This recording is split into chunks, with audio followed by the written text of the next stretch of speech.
Meron dumadaan dito, bus number 20. Puntang Panshaw.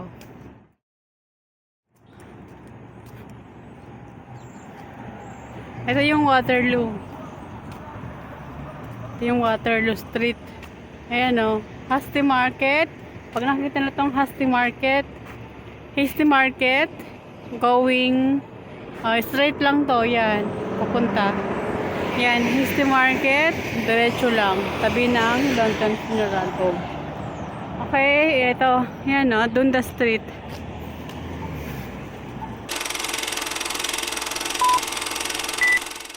Hello mga ka-dreamers! Welcome back to my vlog. Hello everyone! For today's video, i-share ko lang sa inyo yung bagong announcement ng IRCC na effective on January 21, 2025 ay hindi na ho makakapag-apply ng mga spousal open work permit yung mga nirelease nila ng mga NOC code or Tier 023. At saka guys, may badges din na hindi na rin ho nila pwede makuha yung kanilang mga anak as a dependents na pwede nilang applyan ng study permit minor. Ngayon, hindi na ho. Hindi na ho pwedeng makapag-apply ng study permit minor yung kanilang mga dependents child. Okay? Yung mga spousal open work permit na lang na mga nasa list na nirelease ng IRCC, yun na lang po ang pwede mag-apply ng spousal open work permit.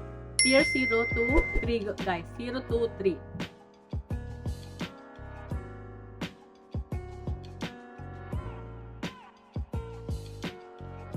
Kaya po yung mga pwedeng mag-apply ng spousal open work permit.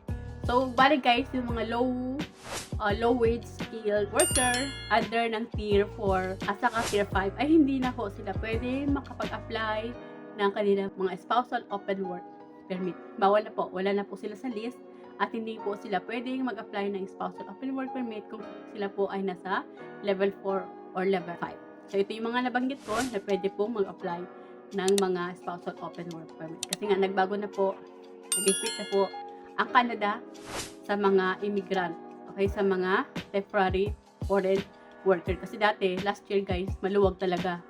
Okay, Tier 4 or Tier 5, kayo na sa level 4 or level 5 kung mataas po yung inyong hourly, mataas kayo median wage sa inyong mga provinces, ay pwede kayo makapag-apply ng spousal open work permit. Pero ngayon, dahil sa pag-fit na ng Canada, ay hindi na ho pwede. Yun nga, naglabas na sila ng list na pwede kong makapag-apply ng open work permit kung sila po ay nasa list.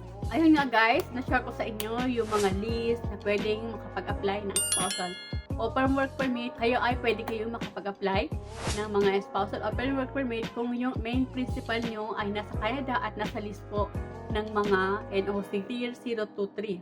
Okay, so hindi na ho lahat pwede makapag-apply ng spousal open work permit dahil po nag-impit na po ang Canada. Kasi nga sabi nga nila ay ngayong 2025, marami ho silang mapapauwi na mga temporary foreign worker at saka mga international student. Lalo na ho yung mga spousal open work permit nila ay hindi na rin ho makakapag-renew. So talagang makauwi na po sila. At saka yung mga dependent child nila ay hindi na rin ho makakapag-apply ng study permit, minor extension, or saka yung mga spousal open work permit nila ay hindi na rin ho makakapag-apply ng mga extension.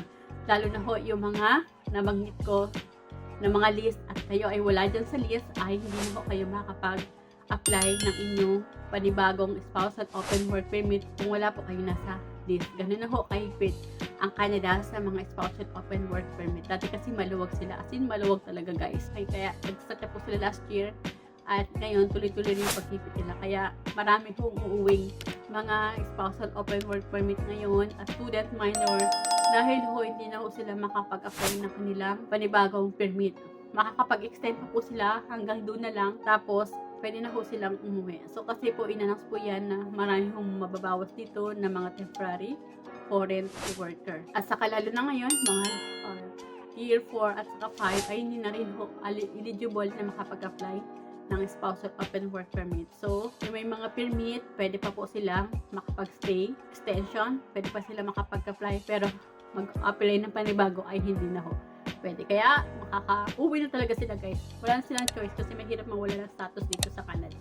Balik na lang sila kapag nagluwag na o siguro next year after election. Lalo na ho talaga sobra ho nabuso ng mga international student yung sistema o masyado na dumami yung tao dito, lalo na kung mga international student. So, pati yung mga temporary foreign worker ay dinamay po. Kaya ngayon, marami po mga pamilya na maghiwalay muna kasi nag-equip na po at nag-release na nga ng panibagong list na mga pwedeng makapag-apply ng mga spousal open work permit. Sad news dun guys ay hindi na po pwedeng mag-apply mga dependential nila at hindi na po sila pwedeng, hindi na po sila eligible makapag-apply ng study permit minor. So, yun lang guys, na share ko lang sa inyo yung panibagong rules na nilabas ng IRCC na hindi na ho pwedeng makapag-apply ng spousal open work permit wala sa list na nirelease nila. So guys, if you find my video helpful, please subscribe naman po and do like and share na rin po kung nagustuhan niyo po yung mga video ko at nakatulog po sa inyo. Please click naman po yung bell notification para ma-notify po sa mga bago ko video. So guys, thank you for watching mga God bless you all. Ako na yun yung 379 no. Dito yung IELTS Test Center. Ayan yun, may mga ano din dito. Ayan. Ayan siya. Kaso, hindi makapasok. Ayan o, yun yung 379 no. Ayan yung 379. Ayan, 379 yan, hindi makapasok. So ngayon, gagawin ko, tatawag na lang ako. Hi. Ang hirap pa naman siyang hanapin. From downtown, nilakad ko along King Street. Tapos sinanap ko tong Waterloo. Ayan, katabi lang siya ng Logan Funeral Home. Ito yung ano, along Dundas Street ito. Ang haba ng Dundas Street.